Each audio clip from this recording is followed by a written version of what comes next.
Well, good evening, fellow Toastmasters and guests, and welcome to the start of this year's District 78 Annual Conference.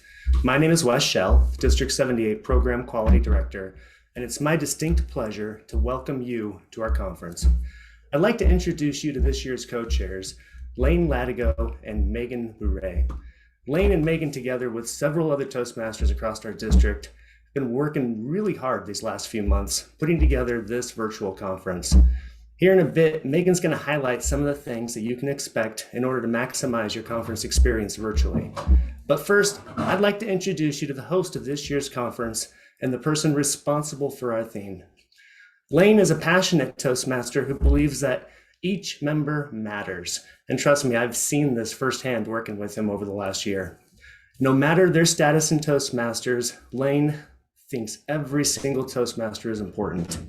He's traveled the path in Toastmasters from club to area, and he's now serving as our Division A Director. And during that time, Lane came to understand the true mystery of the hidden treasure. Please help me welcome Distinguished Toastmaster and Conference Co-Chair, Lane Latigo. Good evening, fellow Toastmasters. This year, it's Montana's turn to host the annual Toastmaster District 78 Spring Conference. After due consideration, the conference co-chairs and I decided to tie the Treasure State's mining legacy into the conference theme, which is the mystery of the hidden treasure. What hidden treasure, you may ask? Is mining for gold and silver all there is?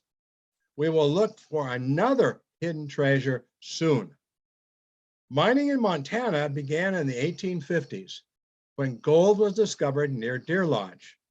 The first big strike occurred near Bannock in 1862. This was followed by strikes in Alder Gulch and Last Chance Gulch, which later became Helena. As the gold mines began to dry up in the 1870s, Butte became famous as a silver camp after a major strike in 1874. By 1880, the state was producing more silver than gold. This was encouraged by the US Mint when it began buying silver to mint into coins. The silver industry took a major hit when the government decided to stop minting silver coins in the fall of 1893, favoring the gold standard. Montana's silver mines soon started to close, which created many mining ghost towns. Gold and silver were only the beginning, as copper and gemstones, such as sapphires and garnets, have been mined here in abundance. Copper fueled Montana's economic growth into the 20th century. Copper was used to produce telephone and telegraph wires, electric motors, and electric power lines.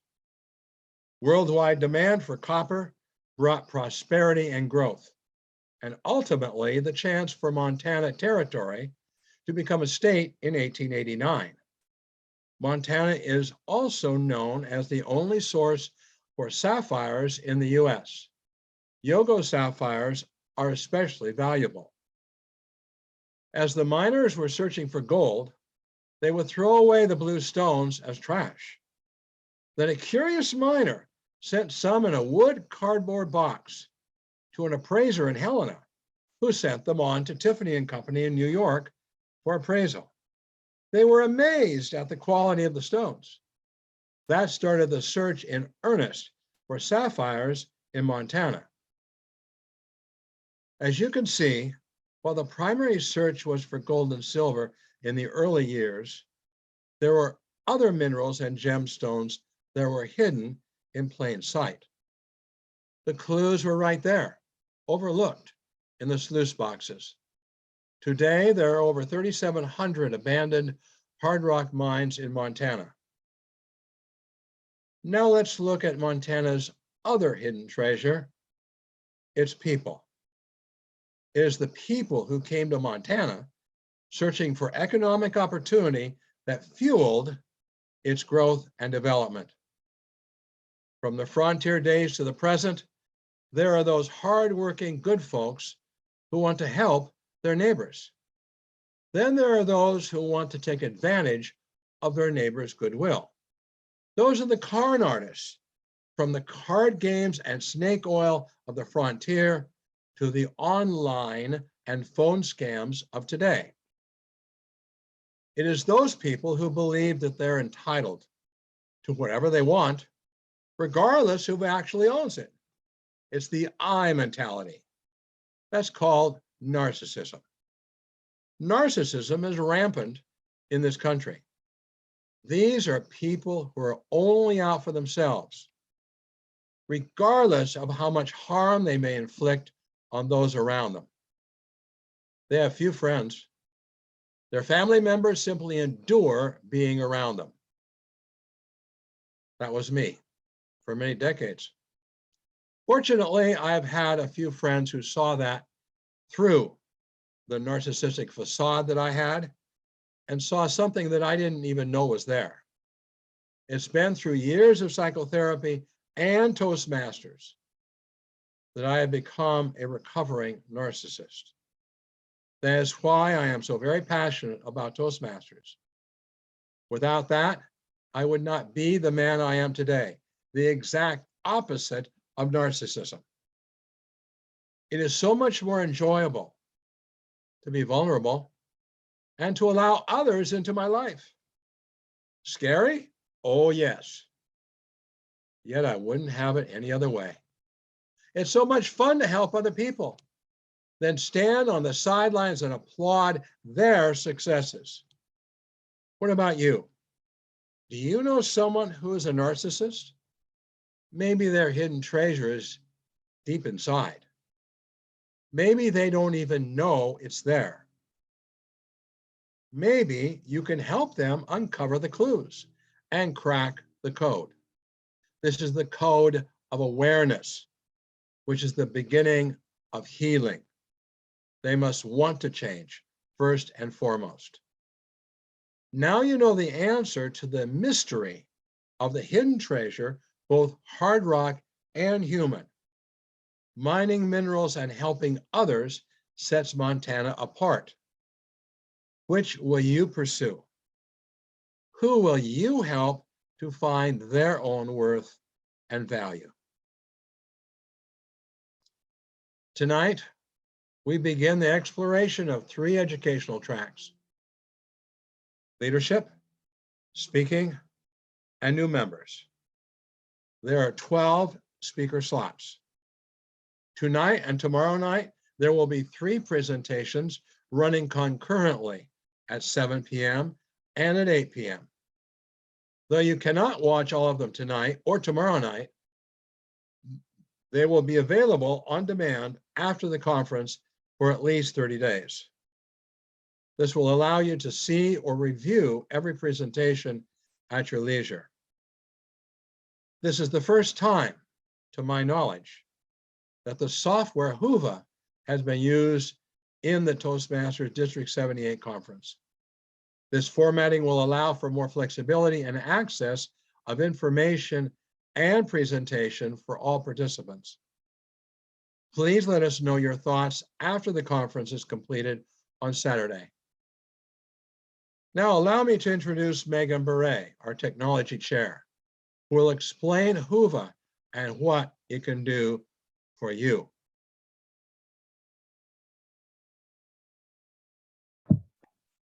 Thank you, Elaine, and thanks for that wonderful speech. That was really touching. Good evening, everyone. So Whova is really a connection. It's a connection to the sessions, and it's also a connection to your fellow Toastmasters and guests. Within Whova, you have the agenda where you can find sessions, you can access them through Whova itself. It opens up a Zoom meeting. You have, the means of being able to reach out to others and things of that sort. We have a community that's got a wide array of discussion topics that you can go and you can comment on and discuss with other people and get to reach out to some of our fellow Toastmasters. With that, that's really kind of a lot of it here. Let me take a moment to share what we have here. All right, well, here's the home page. And so as I said, here's the agenda. It lines up to what time you're currently at. If you want to see the other days, just go up here and click. Please take it some time and look for sessions that you may be interested in. You can add them to your add to my agenda. And by doing so, let's just take a second to show here. So you can add a calendar invite, but whatever you choose to do, make sure you hit done. And then you'll see here that it shows up on your agenda. And so you can go through, find the ones that you know for sure you want to go join, add them to your agenda, and then you don't have to go and look through anything else. With the community here, we have, as I said, these different topics. We have organizer announcements kind of at the top, just so that so you're aware of what's going on. You have, like I said, a number of other ones are here as well. These different messaging, things like that. One I wanted to direct you to is this tech chair support. So this is your connection to me through Whova. And so if you have questions or if you want to see kind of like we have a help desk that's currently open for people if they have questions or what have you. You can access it through the Zoom links that are provided there. We also have, so let me just post in a couple of things. Very good. Oh, come on.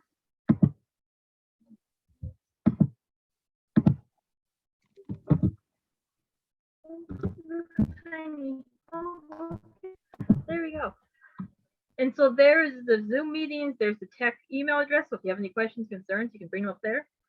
Really, I just encourage you to explore the community and the agenda that we have here and to see what you can find. There's a lot of treasure right here in this page. And I'll turn things back over to Wes. Thank you very much, Megan and Lane. So as you all can see, our goal this year was to bring you the best possible experience that we possibly could virtually. And I hope that soon we're all back together in person, shaking each other's hands and enjoying time together again. But until then, I hope that you take advantage of the different ways that you can connect with all of your fellow Toastmasters this week during our virtual conference. If you do have any questions, don't hesitate to reach out to any of us. Reach out to myself, reach out to Megan, reach out to her team. There's a whole bunch of people who have stepped up to volunteer to help out this week to make sure that you all have a great experience.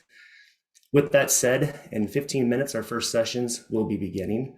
Please go ahead and make your way out to your agendas, figure out which sessions it is that you want to watch this evening, and I hope you all have a fantastic week.